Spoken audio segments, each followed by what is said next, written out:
So we just got a look at Marvel's new Silver Surfer, but before Fantastic Four comes out this summer, we get to enjoy Nic Cage's latest film, The Surfer.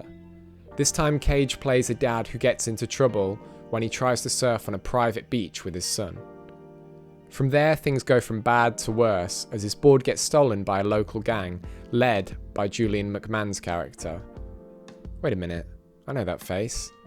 Oh my god, is that Doctor Doom? 18 years later and this guy's still stealing boards. Anyways, in my opinion, two of the best things a film can have is originality and unpredictability, something fresh done in an unexpected way.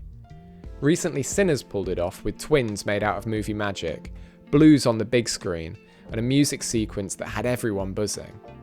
Although The Surfer isn't amazing, it does have a certain spark to it. The trailer says it'll have Nicolas Cage fans cheering, and whilst most quotes put into trailers are exaggerated, this one was pretty spot on. Without giving too much away, The Surfer is the unravelling of a man, but done in a comedically over-the-top fashion. In a cinematic cookbook, I'd say it's a mix of Falling Down with a sprinkling of Apocalypse Now, and a pinch of Fight Club for good measure. Weirdly, the plot of the film has this arc where it starts out serious and becomes gradually crazier and more absurd, until right at the end it curves around and nails the landing. I couldn't count the number of scenes that were so bad they're good. As I was watching it, I was so certain that The Surfer would become just another bad Nic Cage film. And whilst to an extent it is, I was also drawn in by the performances, the characters, and the overall visual storytelling at play. Spike Lee's Do the Right Thing had a similar vibe, where it made the audience experience the hot sun along with the characters, making it all feel so much more immersive. Heated conversations and even hotter weather.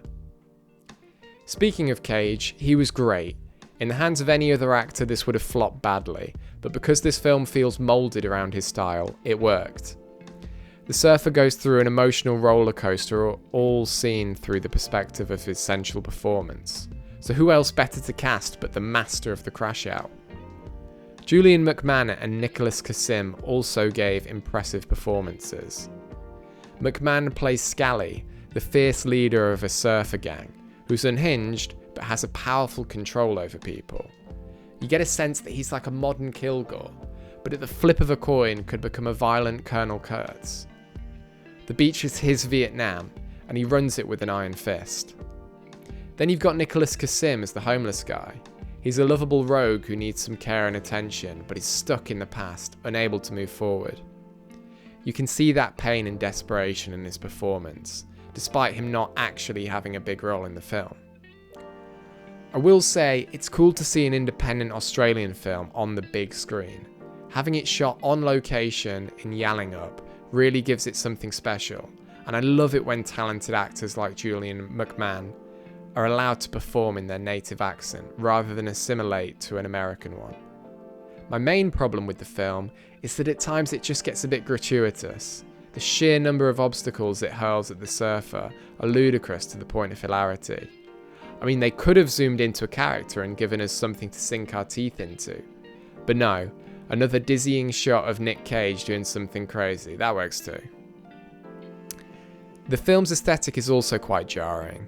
It achieved what it wanted, but it could have done so much more by using half the amount of spins, ripples, and snorri cam shots. So yeah, if a wild film with a bananas performance from Nic Cage isn't up your alley, then steer clear. But if you're in for a ride that zigzags between a coherent, wholesome narrative and absolute insanity, then The Surfer's the one for you. Overall, I'd give it a 7 out of 10, for making me feel like I took a hallucinogen with Nic Cage, which is all I really want in life. The Surfer comes out in the UK cinemas this Friday, so go check it out and share your thoughts in the comments below. Thanks for watching, and if you like this, subscribe to my channel for more reviews. Bye!